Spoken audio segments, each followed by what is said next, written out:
Serenade Sundays here on A Cup of Joe. Well, with this lady that I'm about to share a cup with, I'm not sure if she can serenade me. I heard her try to sing Calypso once. And let's just say, she's a brave lady. Yes, I am. But she is a brave lady. Let me introduce this morning. I'm so happy to have with me Natalee Legore, one of the voices of I95.5 FM. And Natalee is Jamaican born and Trinidad to the bone. Oh God, no, Natalee, you had to poke her face there with me.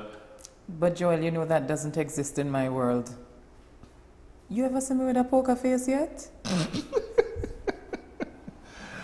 Natalee Legore, ladies and gentlemen, is one of the radio personalities here in TNT. Came from Jamaica. Yes. And ended here in TNT. Had some challenges. Went back home. And is back again. Tell me first of all, Natalee, let me just get from you. What got you here? Where did that trip from Jamaica to Trinidad and deciding to do radio and pursue your career here in Trinidad and Tobago, how did that happen for you? Thanks for having me here. Yes. I always wanted to do radio. Yeah. And so when I finally decided to pursue my degree, I signed up to do media and communication. So naturally, when I had to do my internship, I was like, I'm not doing it in Jamaica. I need to go outside of my comfort zone. And I had a friend who was here, Rachel Charles. Yeah. And you probably know Rachel. She was on TV6. And I remember when you both came, I was still at I95, I think, when you both came and did some stuff. Right. Yeah, I think I remember. So yeah. I decided, okay, since I had a friend in Trinidad, I'd come and do my internship here, and I did it at I95.5 FM. And I was offered a job. Yeah, yeah. And I remember saying to Tony, I need to go and finish my degree, because I was quite aware that 2-3 months down the road, a year down the road, somebody else will come along who will be more qualified. And I didn't want to put myself in that position. So I went home, finished up my degree. And when I was finished, I was like, Natalee, you know what? Just send the man a little letter, a little email telling him, do you still have that position? Yeah. I'm interested. And he said, okay, let him meet with the management. And next thing I know, I got that phone call. And I just packed up my life. I did not look back. I did not wait to say, okay, Natalee, go to Trinidad, see how it works out. Yeah. And, if it doesn't work out, I packed up everything. I gave away everything. No second thoughts about leaving? I don't have any children. Right. I have my parents. They have passports. They can move. Right. My grandmother has, I think it's dual citizenship between USA. She can move. Right. My brother can move. So the people who are very important to me in my head, they can move. So I'm not limited to staying in one location. Right. But, I feel if you're going to be doing something, just do it. Because I think if I had left my house there with my things in it, the minute things became hard, which they did, I would have run back. Yeah. I didn't want to do that. So I just packed it all up. So when life became hard here, where was I going to go? You had to learn. I had to learn to weather the storm. Life hard in Trinidad? Yes. Come on, man. This is sweet TNT. How did life become hard for you in Trinidad? Life here can be extremely sweet too. Don't get me wrong. But I think when you live alone, when you don't have the familiarity of the roads, the trees, the places, the family, the friends, and you have one salary, and if you need a pin, if you need an anchor, if you need food, whatever it is, it had to come from that one source, you better learn to budget, and learn to budget fast. And even though this Prime Minister is saying ban your belly, I learned under Kamala Prasad Bissessa. I learned very early to suck it in and get my act together. Tuck it in. Tuck it, suck it. I was doing all of them. I'm telling you. I was doing all of them, Joel, because you have to do what you need to do to not only survive, but to live.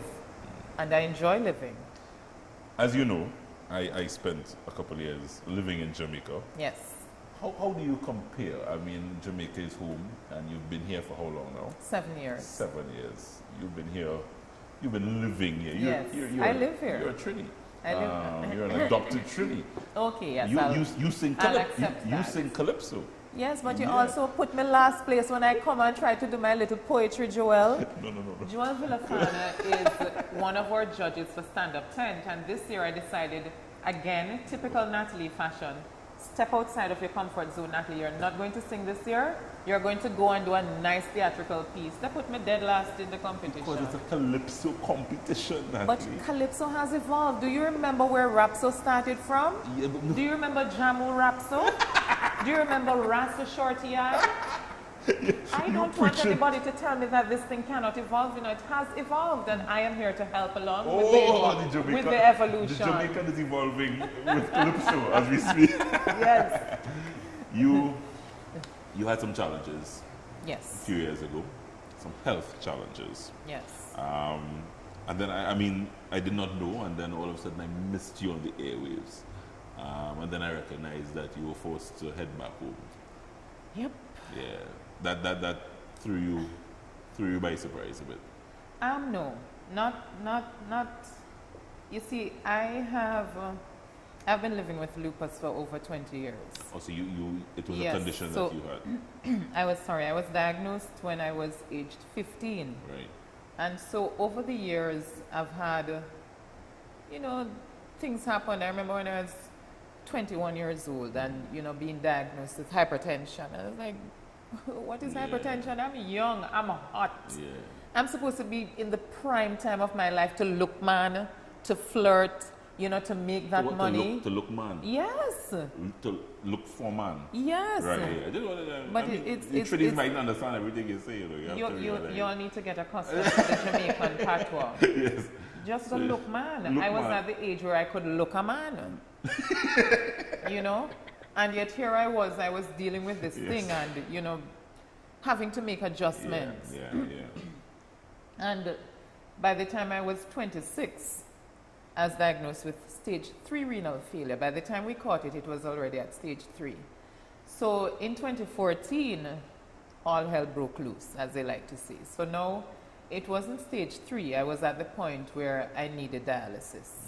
And I don't know if you know me well enough, but when I was told that I needed to go on dialysis, I was like, I can't give up. Not just yet. Let us see what we can try. Let us see. And I'm getting emotional because I don't think people realize how hard it can get. It is. And probably because a lot of times you put on a brave face, you get up and you go. People don't see the struggle. No. They just see the end result. Yeah. They hear Natalee back on the radio. They see you fight. They see Natalee, right. Yeah. But they don't see the struggle. Yeah. And when you're 34 years old and you're diagnosed with renal failure and you have to do dialysis, your entire life changes. Yeah. Your entire life changes. So now I couldn't work full time. I needed help. That's not something that I was used to, Joel. I was used to doing things on my own for me. And it's not that I don't have help. I've always had help.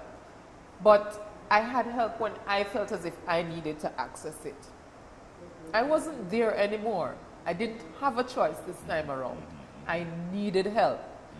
I couldn't sweep my house for myself.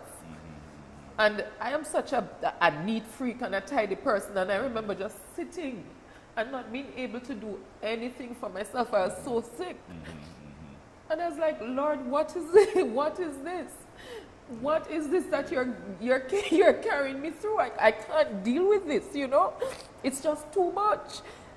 And all my family is always very supportive. And I have friends here who have been more than friends, Joel. I'm telling you, I don't know how I would have gotten through this period without a Darian Marcel, without a Alicia Peters Charles, without a Alison Granger and a Geddes Granger. There are people in this country who have no relationship to me whatsoever, who have made this journey worth it, who have, given me the energy, the confidence to continue fighting. But I'm telling you, it was a hell of a freaking time. You know, and there were days when I doubted if I would have, you know, come through it. You went from being, you know, able to do everything for yourself, for not being able to do anything whatsoever. You went from going about in your hot Victoria's Secret underwear to being in a freaking Pampers in a hospital.